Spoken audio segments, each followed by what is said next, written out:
Hello everyone, welcome back to my YouTube channel and have a good day everyone. ಇವತ್ತು Saturday ಆಗಿರೋದ್ರಿಂದ ಶನಿಮಹಾತ್ಮ ದೇವಸ್ಥಾನಕ್ಕೆ ಹೋಗಬೇಕು ಅಂತ ಅಂದ್ಕೊಂಡಿದ್ವಿ. ಸೊ ಹಾಗಾಗಿ ಬೇಗ ಎದ್ದಿದ್ದೀನಿ. ಸೊ ಒಂದು ವಾರ್ಮ್ ವಾಟರ್ನ ಜೊತೆಗೆ ನನ್ನ ಡೇ ಸ್ಟಾರ್ಟ್ ಆಗ್ತಾ ಇದೆ. ಆ್ಯಕ್ಚುಲಿ ಅಫ್ಕೋರ್ಸ್ ಎಲ್ರಿಗೂ ಗೊತ್ತಿರುತ್ತೆ ವಾರ್ಮ್ ವಾಟರ್ ಎಷ್ಟು ಹೆಲ್ಪ್ ಮಾಡುತ್ತೆ ಅಂತ. ನಮ್ಮ ಹೆಲ್ತಾಗೆ ಡೈಜೆಷನ್ಗೆ ತುಂಬಾ ಹೆಲ್ಪ್ ಮಾಡುತ್ತೆ. ಸೊ ಯಾರಿಗೆಲ್ಲ ಈ ರೂಢಿ ಇಲ್ಲ ದಯವಿಟ್ಟು ರೂಢಿ ಮಾಡ್ಕೊಳ್ಳಿ. ಯಾಕೆ ಅಂತಂದರೆ ನಮ್ಮ ಹೆಲ್ತ್ ಕೂಡ ನಮಗೆ ಇಂಪಾರ್ಟೆಂಟ್.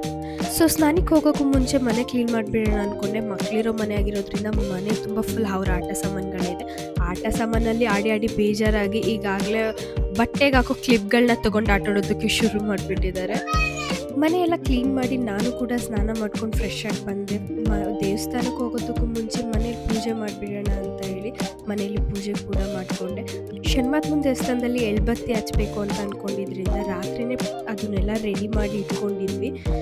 ಪೂಜೆ ಎಲ್ಲ ಮುಗಿಸಿ ಮಕ್ಕಳನ್ನ ಕೂಡ ಎಬ್ಬಿಸಿ ಅವ್ರನ್ನೂ ಕೂಡ ರೆಡಿ ಮಾಡಿ ಹೊರಡೋಣ ಅಂತ ಹೊರಟ್ವಿ. ಫಸ್ಟ್ಲಿ ಬೈಕಲ್ಲಿ ಹೋಗೋಣ ಅಂತ ಅಂದ್ಕೊಂಡ್ವಿ. ಬೈಕಲ್ಲಿ ಫುಲ್ ಹೇರ್ ಎಲ್ಲ ಹೋಗಿ ಪಂಚರ್ ಆಗಿಬಿಟ್ಟಿತ್ತು. ಸೊ ಏನು ಮಾಡೋಕ್ಕಾಗಲ್ಲ, ನಡ್ಕೊಂಡು ಹೋಗೋಣ ಅಂತೇಳಿ ಸ್ವಲ್ಪನೇ ದೂರ ಇದ್ದಿದ್ದು ಅಷ್ಟೇ, ಹತ್ರನೇ ಇತ್ತು ನಮ್ಮ ಮನೆಗೆ ದೇವಸ್ಥಾನ. ಸೊ ಹಾಗಾಗಿ ಗಾಡಿನ ನಿಲ್ಲಿಸ್ಬಿಟ್ಟು ಬಂದು ನಡ್ಕೊಂಡು ಹೋಗ್ತೀವಿ. ನನಗೆ ಈ ರೀತಿ ಅರ್ಲಿ ಮಾರ್ನಿಂಗ್ ದೇವಸ್ಥಾನಕ್ಕೆ ಹೋಗ್ತಾ ಇದ್ದಿದ್ದ ನೋಡಿ ನನಗೆ ಧನುರ್ಮಾಸ ನೆನಪಾಯಿತು. ಯಾಕೆ ಅಂತಂದರೆ ಯೂಶ್ವಲಿ ದೇವಸ್ಥಾನಗಳಿಗೆ ಸ್ವಲ್ಪ ಲೇಟಾಗಿ ಹೋಗೋದು ನಾನು. ಸೊ ಇವತ್ತು ಬೆಳಿಗ್ಗೆನೇ ಎದ್ದು ಅಷ್ಟು ಬೆಳಿಗ್ಗೆ ಹೋಗ್ತಾ ಇರೋದು ನನಗೆ ಧನುರ್ಮಾಸ ನೆನಪಾಯಿತು. ನಾವೆಲ್ಲ ಊರಲ್ಲಿ ಚಿಕ್ಕವರಿರುವಾಗ ಧನುರ್ಮಾಸಕ್ಕೆ ಆಂಜನೇಯನ ದೇವಸ್ಥಾನಕ್ಕೆ ಹೋಗ್ತಾ ಇದ್ವಿ. ಅಲ್ಲಿ ಭಜನೆ, ಪೂಜೆ, ಪ್ರಸಾದ ಇದೆಲ್ಲ ನೆನಪಾಯಿತು. ನಮ್ಮ ಚೈಲ್ಡ್ಹುಡ್ ಮೆಮೊರೀಸ್ ಒಂಥರ ಸ್ವೀಟ್ ಅಂತ ಹೇಳ್ಬೋದು. ಯಾಕೆ ಅಂತ ಅಂದರೆ ನಾವೆಲ್ಲ ಆಗ ಅಷ್ಟು ಚಿಕ್ಕವರಿದ್ರೂ ಅಷ್ಟು ಬೆಳಿಗ್ಗೆ ಎದ್ದು ನಮಗಿಂತ ಹೇಡ್ರಷ್ಟು ದೊಡ್ಡದಾಗಿರೋ ಆ ಜರ್ಕಿನ್ಸು ಸ್ವೆಟರ್ಸ್ನ ಹಾಕ್ಕೊಂಡು ಓಡ್ತಾ ಇದ್ವಿ ದೇವಸ್ಥಾನಕ್ಕೆ. ಭಜನೆ ಸ್ಟಾರ್ಟ್ ಆಗ್ತಾ ಇದೆ ಅಂತ ಹೇಳಿ ಅಲ್ಲಿ ಭಜನೆಗೆ ಅಷ್ಟು ಕಾಂಪಿಟೇಷನ್ ಇರ್ತಿತ್ತಾ ಅಥವಾ ಯಾರ್ದು ವಾಯ್ಸ್ ಜಾಸ್ತಿ ಇರುತ್ತೆ, ಯಾರು ತುಂಬ ಜೋರಾಗಿ ಆಡ್ತಾರೆ ಅಂತ ಹಾಡೋದು ಕಾಂಪಿಟೇಷನ್ಗೆ ಹೋಗ್ತಿದ್ವು ಅಲ್ಲಿ ಅಂತ ಗೊತ್ತಿಲ್ಲ.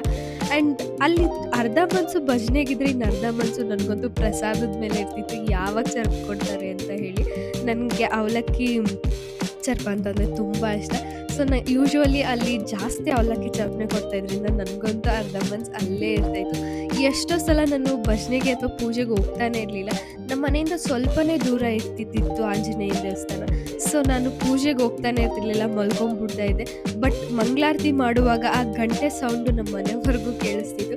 ಆಗ ಇದು ಮುಖನೂ ತೊಳಿತಾ ಇರಲಿಲ್ಲ, ಪ್ರಸಾದ ಕೊಡ್ತಿದ್ದಾರೆ ಅಂತೇಳಿ ಓಡ್ಬಿಡ್ತಾ ಇದ್ದೆ. ಅವ್ರು ಗೇಟಲ್ಲೇ ಪ್ರಸಾದ ಕೊಡ್ತಾ ಇದ್ದಿದ್ದರಿಂದ ನಾನು ದೇವಸ್ಥಾನದೊಳಗಡೆ ಹೋಗಿ ಕೈಯೂ ಕೂಡ ಮುಗಿಯೋಕೆ ಹೋಗ್ತಾ ಇರಲಿಲ್ಲ ದೇವರಿಗೆ. ಸೀದಾ ಹೋಗಿ ಗೇಟಲ್ಲೇ ಚರ್ಪಿಸ್ಕೊಂಡು ಗೇಟಿಂದನೇ ವಾಪಸ್ ಬರ್ತಾ ಇದ್ದೆ. ಆ ರೀತಿ ನನಗೆ ಅಷ್ಟು ಹುಚ್ಚು ಪ್ರಸಾದ ಅಂದರೆ ಅವಲಕ್ಕಿ ಚರ್ಪನೆ ನನಗೆ ತುಂಬ ಇಷ್ಟ ಇತ್ತು ಆವಾಗ. ಆ್ಯಂಡ್ ಈಗಲೂ ಇಷ್ಟನೇ. ಇವತ್ತಿಷ್ಟು ಅರ್ಲಿ ಮಾರ್ನಿಂಗ್ ಶನಿಮಹಾತ್ಮ ದೇವಸ್ಥಾನಕ್ಕೆ ಹೋಗ್ತಾ ಇದ್ದಿದ್ದು ನನಗೆ ಅದೇ ರೀತಿ ವೈಬ್ಸ್ ಫೀಲ್ ಆಯಿತು. ಸ್ವಲ್ಪ ಚಳಿ ಇನ್ನೂ ಅಷ್ಟು ಬೆಳಕಾಗಿಲ್ಲ. ಇದೆಲ್ಲ ನೋಡಿದಾಗ ನನಗೆ ಆ ಒಂದು ಡೇಸ್ಗಳು ನೆನಪಾಯಿತು. ಹಾಗೆ ನಡ್ಕೊಂಡು ದೇವಸ್ಥಾನಕ್ಕೆ ಹೋಗಿ ಎಳ್ಳು ದೀಪನ ಹಚ್ಚಿ ದೇವ್ರಿಗೆ ಕೈ ಮುಗಿದ್ವಿ. ಆದರೆ ಇನ್ನೂ ಶನಿಮಹಾತ್ಮ ದೇವಸ್ಥಾನದಲ್ಲಿ ಇನ್ನೂ ಪೂಜೆ ನಡೀತಾ ಇರಲಿಲ್ಲ. ದೇವ್ರನ್ನ ಆಗಿನ್ನೂ ರೆಡಿ ಮಾಡ್ತಾಯಿದ್ರು. ಆದರೂ ನಮಗೆ ಟೈಮ್ ಆಗುತ್ತೆ ಅಂತ ಹೇಳಿ ಹಾಗೆ ಕೈ ಮುಗ್ಕೊಂಡು ಬಂದ್ವಿ. ಮನೆಗೆ ಬಂದು ಒಂದು ಬಿಸಿ ಕಾಫಿ ಜೊತೆಗೆ ನಾಷ್ಟಕ್ಕೆ ಇವತ್ತು ನಾನು ಚಿತ್ರಾನ್ನವನ್ನು ಮಾಡ್ತಾಯಿದ್ದೀನಿ.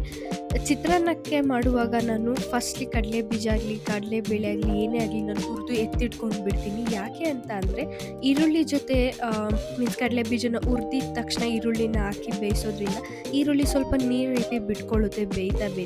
ಆವಾಗ ಸ್ವಲ್ಪ ಕಡಲೆ ಬೀಜದ ಕ್ರಿಸ್ಪಿ ಏನಿರುತ್ತೆ ಅದು ಹೋಗಿಬಿಡುತ್ತೆ ಲೈಟಾಗಿ.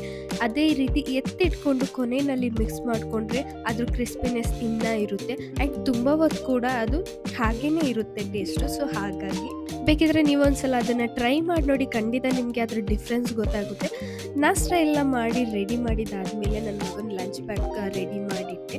ಲಂಚ್ ಬ್ಯಾಗ್ ರೆಡಿ ಮಾಡಿದ್ದಾದಮೇಲೆ ನನ್ನ ಮಗನಿಗೆ ನಾಷ್ಟ ತಿನ್ನಿಸಿ ಅವನ್ನ ಆಟೋ ಹಚ್ಚೋದಕ್ಕೆ ಕೆಳಗಡೆ ಕರ್ಕೊಂಡು ಹೋಗ್ತಾ ಇದ್ದೀನಿ. ಮಕ್ಕಳನ್ನ ಸ್ಕೂಲಿಗೆ ಕಳಿಸ್ತಾ ಇದ್ದೀವಿ ಅಂತ ಅಂದರೆ ಆಲ್ಮೋಸ್ಟ್ ಎಲ್ಲ ಹಮ್ದಿರೋ ಡೇ ಕಂಪ್ಲೀಟ್ ಅಂತಲೇ ಹೇಳ್ಬೋದು. ಯಾಕೆ ಅಂತಂದ್ರೆ ಮಕ್ಕಳಿಗೆ ನಾಷ್ಟ ತಿನ್ನಿಸಿ ರೆಡಿ ಮಾಡಿ ಕಳಿಸೋದೇ ಒಂದು ದೊಡ್ಡ ವಿಷಯ ಆಗಿಬಿಡುತ್ತೆ ಕೆಲವೊಂದು ಸಲ.